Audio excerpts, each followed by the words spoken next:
Day Internet people, it's Jess here, and today we're going to be looking at a fun little deck profile. This is not going to be a meta or super competitive deck profile by any means. It's very much a fun experimental deck that might get a bit tweaked as new cards come out, but don't necessarily expect to win many games with this. This is not one designed for winning games. It's designed for fun. So, as you all have seen from the thumbnail, it's a Soul Saver and Palamedes deck with an Alfred to the side, just one of these. So Alfred's there because he just searches out blaster blades and gains power. It just means that if you want to kind of get back into the game, if things are going badly, he's there.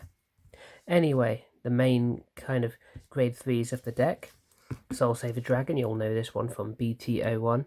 It's basically a Soul Blast of 5, 6 of your units get plus 15k until the end of turn, and when it attacks you can Soul Charge 1. So it Soul Blasts lots, and it Soul Charges quite easily as well, and that's basically the theme of the deck: Soul Blast, Soul Charge, Soul Blast, Soul Charge, and power up of that.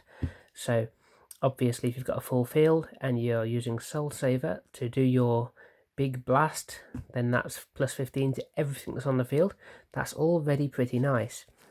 That teams up specifically with Palamedes, who you want on the rear guard, who has, when placed, you Soul Charge 1, and whenever a card is put into the drop zone from the Soul during your turn, this unit gets plus 5k until the end of turn. Basically, what that means is that if this is on the field and you do a Soul Saver Soul Blast 5, this gets plus 25 from the Soul Blast itself, and then another 15 from Soul Saver's skill, meaning this gets plus 40k, basically for one skill action. And then anything else you Soul Blast during that turn as well, it powers up. So you can see the kind of fun scenarios you can create with this. Ideal would be that if you've got your Soul Saver there and a couple of Palamedes either side, like that, when you do the Soul Blast, you're going to be going plus 15, plus 15, plus 15, plus 25, plus 25, plus whatever your boosters are doing, plus any other Soul Charging or Soul Blasting that you do during that turn. So that is the core of the strategy, with, again, the one Alfred in there just as a making the numbers up, because you do want to get to grade 3, and 9 grade 3s in standard isn't necessarily a bad thing. 8 is kind of like the absolute bare minimum. In the olden days we used to run, sometimes as low as 7, maybe even 6, depending on the deck, but I think more is better in standard, because you want to get those gifts racked up as well. Did I mention the gifts? It's a Force clan, which means that those numbers that I just said, you're also going to have the plus 10s dotted around the field, depending on how many times you've ridden on your Vanguard circle. So yeah, so that plus 40 might be plus 50 or plus 60 on one unit, which is pretty awesome. So that's the grade 3 lineup. If we move over to the grade 2s, I run 3 of Funeral Gal. When it attacks a Vanguard while boosted, you may counterblast 1 to Soul Charge 1, and this unit gets plus 5 until the end of that battle. It's an easy 15k swing, it's a Soul Charge, yes, it's a counterblast, but the deck doesn't really counterblast a whole lot, so it's not really a massive big deal. I mean, yes, it does counterblast a lot, but you're not going to counterblast a lot, because half of the time this deck doesn't actually work well enough to let you do that anyway, so it's not hugely consistent. Next up, I run 1 Conjure a Mithril. He's just a nice thing that can seek out a Blaster Blade or an Akane or the dog there. Nice little tech just to search out a piece that you want to start a combo with. Again, it does a Soul Blast, so if Palamedes is down and you use this, there's plus 5 to a Palamedes on the field. We run 1, 2, 3, 4 Blaster Blades. Soul Blast 1, Counter Blast 1, choose your opponent's rear guard in front row and retire it. Not bad, not bad. And again, powers up Palamedes if it's on the field when you do this skill. Pretty nice. And the key grade 2 really is Akane. So she's a counter blast of 1 when she's placed. Search for a Pongal, call it to rear guard, shuffle your deck, and she's your your grade 2 that actually swings for numbers when boosted by Pongal, because you get that nice little combo going on there. So that's that. Speaking of Pongle, he's a 4 of.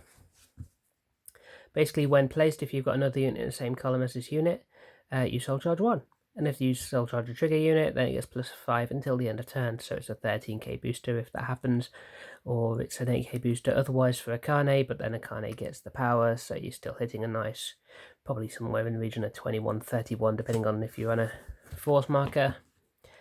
That's pretty good. Gets the soul bigger enough, so you've got your soul saver attack ready to go off again. So you want to call these down early, fill that soul early. I run 2 Night Squire Allen.